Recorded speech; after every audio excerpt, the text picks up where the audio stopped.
नमस्कार दर्शकों, मैं ज्योति एक बार फिर से स्वागत करूंगी आप सभी का हमारे बेहद विशेष कार्यक्रम सुखी दाम्पत्य में। हमारे कार्यक्रम के माध्यम से हम लगातार प्रयास कर रहे हैं आपके दाम्पत्य जीवन में चल रही समस्याओं का समाधान आप तक पहुंचाने का।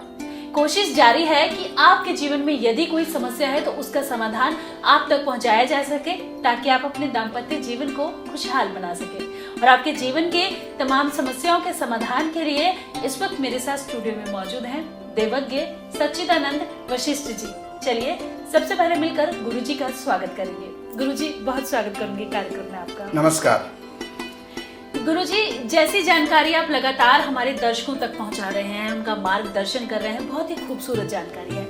गुरुजी, ऐसी बातें जो हमें सीखने को मिली है, जो हमें सुनने को जानने को मिली है, बहुत ही अच्छी बात है। तो मैं चाहूंगी कि इसी क्रम को आगे बढ़ाते हुए आप आगे इस पर प्रकाश डालें। देखिए, आपने बहुत कुछ जानकारियां ली हैं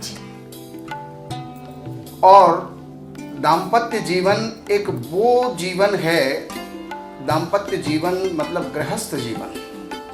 देखिए, आज के समय में गृहस्थ जीवन की विशेष उपयोगिता आज के समाज के अंदर नहीं देखी जा रही, क्योंकि आज तो अर्थ प्रधान युग हो गया है। आज के समय में जो लड़का कमा रहा है वही बढ़िया है, लड़की कमा रही है वही बढ़िया है, जो बेटा बहू कमा रहे हैं तो वही बढ़िया है, लेकिन गृहस्थ का जो धर्म है, गृहस्थ का जो कर्तव्य है, उसको सब भूल गए हैं। गृहस्थ के ऊपर तीनों आश्रम चलते हैं। ब्रह्मचर्य आश्रम भी गृहस्थ पर चलता है, वानप्रस्थ भी गृहस्थ पर चलता है और संन्यास भी गृहस्थ के ऊपर ही चलता है। लेकिन गृहस्थ ने अपना गृहस्थ धर्म भुला दिया है। खैर चलो, कोई नहीं, ये युग धर्म है।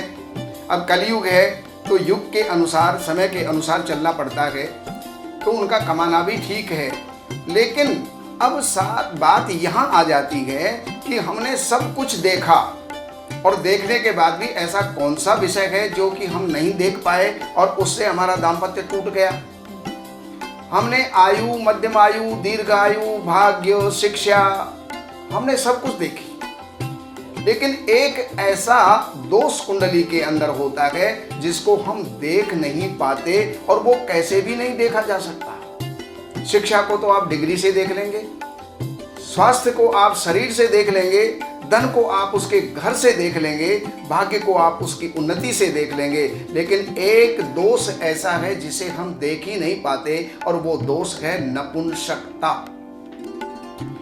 और नपुंसकता ये विवाह से पहले जानकारी नहीं मिलती है और बाद में अगर मिले तो मिलने से फायदा क्या हुआ, क्योंकि जब विवाह हो गया कितना पैसा खर्च होता है विवाह के अंदर, और उसके पश्चात वो जो है सारा गृहस्थ, सारा जीवन, सारा दाम्पत्य धराशायी हो जाता है, मिट्टी में मिल जाता है। कब? जब व्यक्ति नपुंसक पाया जाता है। और नपुंसक का मतलब ये नहीं है कि वो किन्नर है, किन्नर नहीं है, लेकिन उसमें पौरुष नहीं है, पुरुषत्व नहीं है, और वो पुरुषत्व नहीं होने के कारण से संतानोत्पत्ति के काबिल नहीं होता, उसके योग्य नहीं होता। इसके अलावा रति सुख वो किसी को प्रदान नहीं कर सकता, तो इसके कारण से विवाह टूट जाता है। अब मैं आपको उदाहरण के लिए एक कुंडली प्रस्तुत कर रहा हूं। इसके अंदर सिंह लग्न है और सिंह लग्न के अंदर चंद्रमा बैठा हुआ है। शास्त्र ये कहता है लग्न एवं चंद्रमा दोनों विषम राशि में हो, तो सिंह लग्न विषम राशि है, तो लग्न भी विषम राशि में हो गया और चंद्रमा भी विषम राशि में हो गया, और सम राशि में बैठा हुआ मंगल अगर उसको देख रहा है तो वो नपुंसक होगा। और ये आप इसके अंदर कुंडली के अंदर अच्छी तरह से देख सकते हैं। दूसरे नंबर पर है शुक्र और शनि, अगर दोनों अष्टम स्थान में बैठे हुए हैं तो वो पुरुष भी जो है नपुंसक होगा, क्योंकि इन ग्रहों के अंदर शुक्र जो है पौरुष का कारक है और शनि नपुंसक है। तो पौरुष के अंदर जब नपुंसकता मिल जाएगी तो वहां पर वो मनुष्य जो है नपुंसक हो जाता है। शुक्र के साथ शनि और बुध दोनों कुंडली में कहीं भी बैठे हों, लग्न में, चौथे, 8वें में, 12वें में कहीं भी बैठे हों, तो वहां पर वो मनुष्य जो है नपुंसक हो जाता है।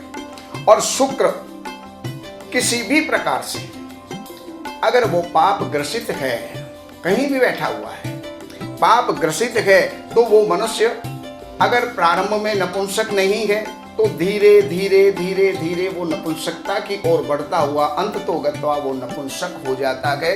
तो इन बातों को कुंडली के अंदर हमें विशेष देखना चाहिए। अगर हमने नहीं देखा तो रोने के सिवाय और कोई हमारे पास उपाय नहीं है। गुरुजी, यहाँ पर यह सवाल उठता है कि आज के समय में जब विवाह की बात आती है तो लोग या फिर तो कंप्यूटर के माध्यम से कुंडली मिला लेते हैं या फिर वो ऐसे ही किसी ज्योतिष के पास चले जाते हैं। तो यदि विवाह के बाद पता चले कि व्यक्ति की कुंडली में नपुंसकता का योग है, तो ऐसे में क्या उपाय वो कर सकते हैं या क्या समाधान वो कर सकते हैं, इसके बारे में भी आपसे जानना चाहूंगी। अगर भूलवश हम इस बात को पहले नहीं देख पाए तो अब उसमें हर व्यक्ति एक टूटी हुई रस्सी को आगे जोड़ने का प्रयास करता है, लेकिन वो नपुंसकता किस कारण से आई है हम प्रारंभ में ही अगर उसको देख लें, विवाह होने से पहले देख लें।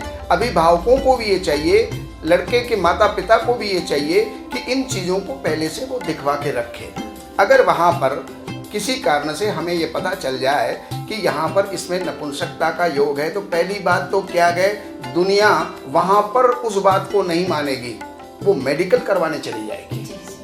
और बहुत सी बातें मेडिकल में स्पष्ट नहीं हो पाती हैं, क्योंकि ये भी साइंस है और वो भी साइंस है। तो यहाँ पर जब वो ये देख लें कि नपुंसक योग है तो हमें करना क्या चाहिए। यहाँ पर 3 ही ग्रह ऐसे हैं, शुक्र, शनि और बुध, यही नपुंसकता देने वाले होते हैं। सप्तमेश नपुंसकता देने वाला होता है। सप्तमेश अगर कमजोर है तो उसको प्रभावशाली बनाना चाहिए, अर्थात उसका रत्न धारण करना चाहिए। और जो ग्रह वहाँ पर बाधक योग उत्पन्न कर रहा है तो उसकी शांति करवानी चाहिए।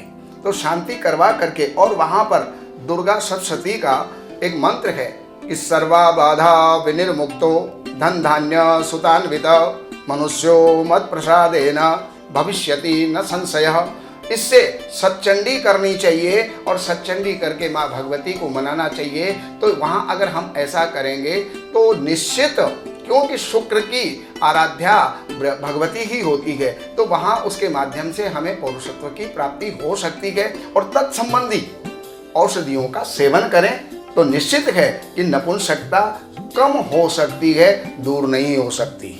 जी, तो बिल्कुल गुरुजी, अपने कार्यक्रम के माध्यम से लगातार आप नई नई जानकारियां, नए नए विषय हमारे लिए लेकर आते हैं, जो बहुत सारे सवाल हमारे मन में उत्पन्न करते हैं। और उन तमाम सवालों के जवाब भी आप हमारे दर्शकों तक पहुंचाते हैं। इसके लिए आपका बहुत बहुत धन्यवाद। नमस्कार। तो बिल्कुल दर्शकों, कार्यक्रम के माध्यम से लगातार हमारा प्रयास रहता है कि आपके जीवन में जो भी समस्या है, जो भी परेशानियां हैं, वो दूर हो सके। और इसके लिए गुरुजी आपको लगातार बताते हैं कि किस तरह से आप अपनी समस्याओं को दूर कर सकते हैं। लेकिन यदि व्यक्तिगत रूप से आप गुरुजी से मिलना चाहते हैं, बात कर समस्याओं का समाधान पाना चाहते हैं, तो आप गुरुजी से अपॉइंटमेंट ले सकते हैं, मुलाकात कर सकते हैं और तमाम सवालों के जवाब आप पा सकते हैं। अब अगले विषय में गुरुजी किस बारे में बात करेंगे, अगला विषय क्या होगा और क्या कुछ समस्याओं का समाधान होगा, ये जानने के लिए आप हमारे साथ हमारे इस कार्यक्रम में जुड़े रहें। नमस्कार।